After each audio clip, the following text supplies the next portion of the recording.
Good morning to all my friends and family, and welcome to this episode of Jim's 5am Club. Check it out. What a beautiful, beautiful winter's day. I'm up here at Fingal Bay on the mid-north coast and enjoying a glorious winter's morning.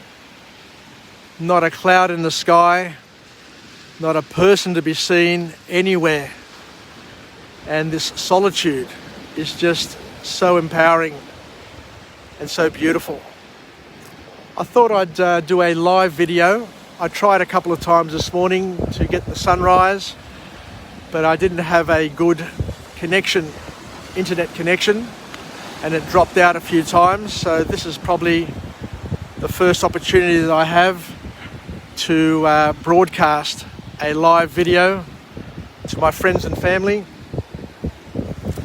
Because we can, because we have the technology through Facebook Live to be able to share and to get other people to embark on journeys and have a vicarious appreciation and a vicarious experience. So what I'll do is I'll head up here to the spit. There's a spit which joins Fingal Bay with Shark Island. That's Shark Island there in front of me.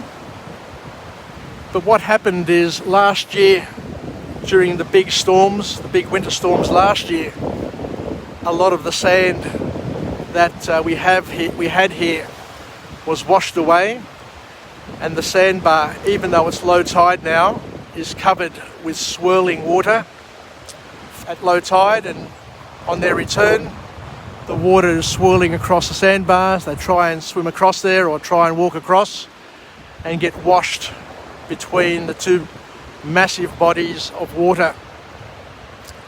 I'll continue this live feed for as long as I can, understanding that the internet connection may drop out, but I just love the opportunity to bring you a 5am Club, because the philosophy and the purpose of Jim's 5am Club is to highlight and showcase the beauty of this country, this land that we are found in, as well as overlaying it with a message of empowerment where we can learn from our own experiences, from our own wisdom, but also to bring OPE. OPE is other people's experience in the form of books, book summaries, and there's so much that we can incorporate into our lives, life hacks that we get from other people, because the bottom line is that each and every one of us live a different past, have a different present and a different future, and we all get to experience a different slither of reality.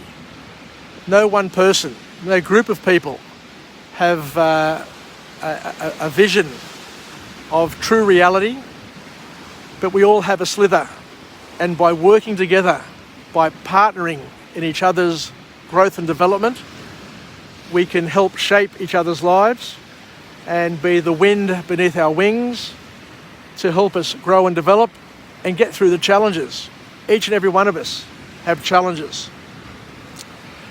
So on that note, what I want to do today is talk about a book summary that I read last night entitled Chasing the Scream by an author named Johann Hari.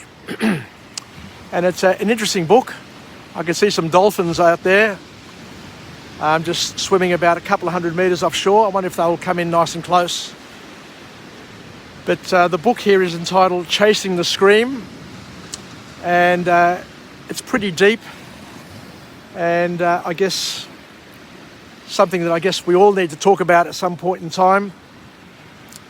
But the author here kicks off the book with an observation, with a quote, where he mentions that the opposite of addiction isn't sobriety, it's connection. And what the author here talks about is we talk about drugs, and it's one of those things which is causing a lot of challenges to a lot of families. It's a societal problem that is impacting, I guess, my generation and our generation and future generations more so than what it impacted previous generations. And the author here, I guess, goes on to talk about the impact that drugs are having on our communities, but also comes at it from a different angle, something that I hadn't quite appreciated well enough until I came across this book. And it's basically talking about the fact that people who who indulge in substance abuse are more victims. They're victims that need to be helped, as opposed to criminals that need to be punished. And it's basically giving us a different view to show us that there are other ways. There are other ways of solving these challenges that we all face. And by criminalising drugs, can you see that dolphin out there? Let me just try and zoom in a little bit more on him. Anyway, he's just probably about 100 metres offshore, heading towards Shark Island. But the author here talks about the history of drugs, and it all basically came to a head during World War I, where drugs were, I guess, used in a way to, to oppress minorities and suppress minorities, being the black people in America. And by criminalising drugs, the author here says that it just made things worse, because by criminalising drugs, I'll try and get it out, I'll try and articulate it as clearly as I can, according to this author. He said that by criminalising drugs and trying to suppress certain communities and certain minorities brought about the pain that we have today, because it made drugs expensive and valuable. It made drugs an opportunity for people to be drug dealers and to make money and to feed off the addiction of people who were victims, basically.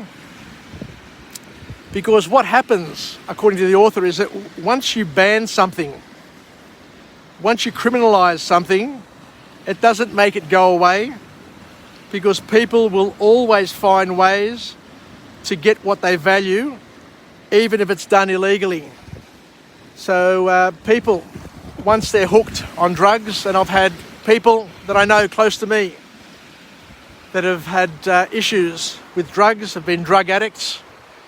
But what the author here is reminding us is that once you get hooked on that slippery slide, then you'll do things that are not in your character. You will prostitute yourself. You'll become a criminal. You'll steal. You'll do whatever you have to do in order to get your hit. And what you need is not to be locked up and punished and penalised. What is needed in this situation is help. To help these people break the cycle that they're caught up in. In some ways, through no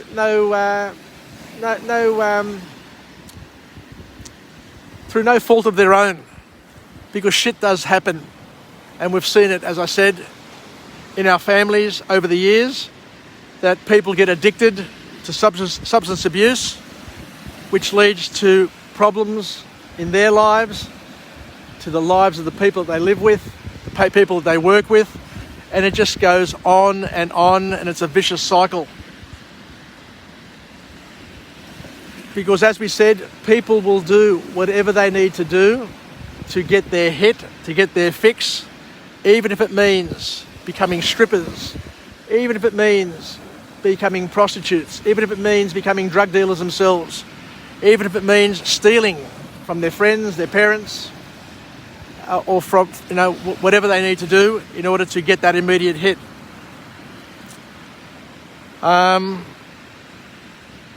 So the last point to come out of this book here, and I'll try and get through it as quickly as I can, because I know that it's a difficult topic, a difficult thing for each and every one of us, is that addicts, according to the author, are misunderstood. And I guess, look, there will be people who will say, no, they're not misunderstood, they're just rat bags, they're this, they're that and the other. But just hear me out on this point, because as I said, I'm an emissary. I'm just a messenger trying to pass on a message from an author who wrote a book, who has a perspective that I guess needs probably to be listened to and understood. So the author goes on to say that addicts are misunderstood, and criminalising drugs has made it hard for them to get the support that they need, because once you're addicted, once you're in a circle, a social circle, then you don't trust the people around you, and you're not going to reach out to get the support from the people who are able to help you and are willing to help you. Because addiction, and this is the real important point, this is the crux of this book. Addiction is usually a combination of substances that are potentially addictive and individuals who are addiction prone. So what we're saying here is that not everybody gets addicted to drugs. And the reason why not everybody gets addicted to drugs, not everybody gets addicted to smoking, not everybody gets addicted to drinking, is because their personality type isn't one that is addiction prone.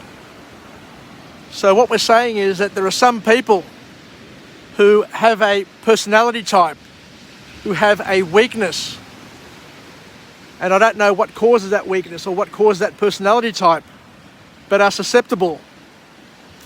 And these susceptibilities, according to the author, and this is really, really sad, so sad that it almost makes me want to cry, is that people are susceptible to these addictions because of childhood traumas. Childhood traumas.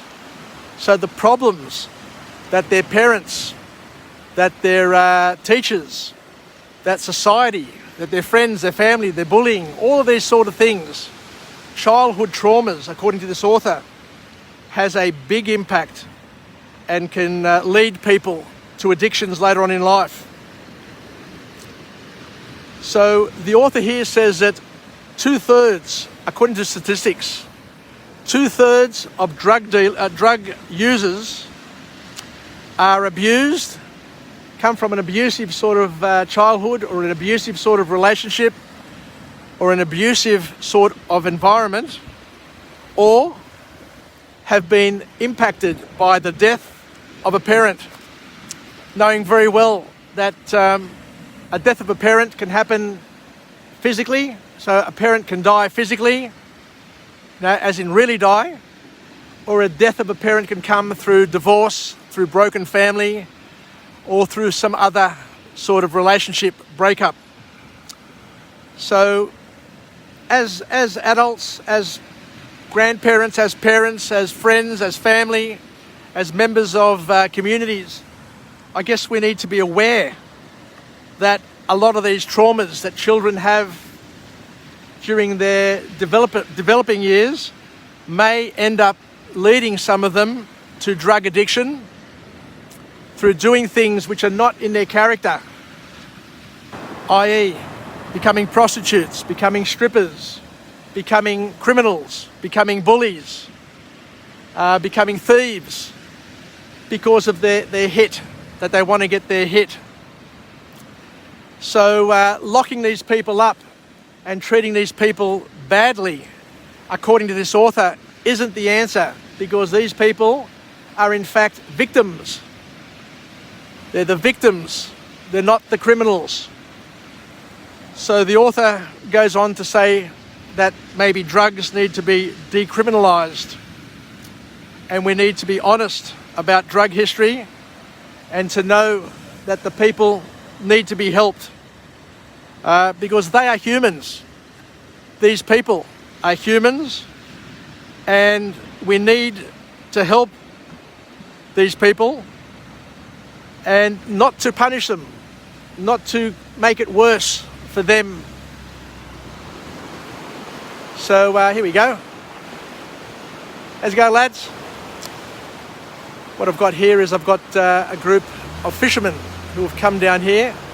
It's winter down here at Fingal Bay, and it's mullet season. So what you probably see, or what these people are looking out for, is they're looking out for the swarms of mullet that come to our shores this time of year. And what they do is they'll bring down another vehicle, which is a boat, and then they'll set their nets. How's it going, lads? Have a good day. They'll set their nets and they'll just land on the beach here, tons and tons of sea mullet. It's great to see them. I see them every year, around about this time of year, whenever I come down here. But it's good to be isolated on a beach and all of a sudden to have dogs running around, people coming, and fishermen looking to make a living. Anyway, thank you for joining me on this episode of Jim's 5am Club. It was a tough topic. It was a very, very tough topic. But I'm glad I got through it. And I'm glad whoever is listening to try and understand the viewpoint from this author. So let's finish off with a positive affirmation. I'm alive, I am well, I feel absolutely great. To my friends and family, stay connected, stay relevant, stay reasonable. And most importantly, let's understand that there are people around us who have their challenges, but those challenges require help. They don't require punishment. They don't require banishment. These people need to connect with people and not to disconnect through being chased or being made to feel second-rate. Because, as I say, drug addiction, substance abuse, all of those things, I'm not saying in every single case, but in many cases, are because people have been disconnected from family, disconnected from community, disconnected from life. And as I said, and as this author alluded to before, they are the victims. They are the victims, they're not the criminals. So I guess we all need to open up our hearts, open up our minds, and try and help wherever possible when you're seeing people suffering or indulging in substance abuse. It's a thing which comes with lifestyle, but then for sure and for certain it leads to other big problems later on, but not for all people. As we said before, it's more so the people who are prone to being addictive in terms of their personality type. So be on the lookout for your families, your children, your friends, and everybody, and to understand that what is happening in their life today may not have been planned, but has been as a consequence of childhood traumas that are beyond their control, and it's not their fault at the end of the day. So take care. If you like ya, thanks for joining me. And as I said, it was a tough topic today, but a topic that I guess we can all learn from, because there's never been a book summary that I've gone through where I haven't learned something new. Take care, everybody. Yassas, and bye for now. Enjoy your Friday and enjoy your weekends. Take care. Yassas. Bye.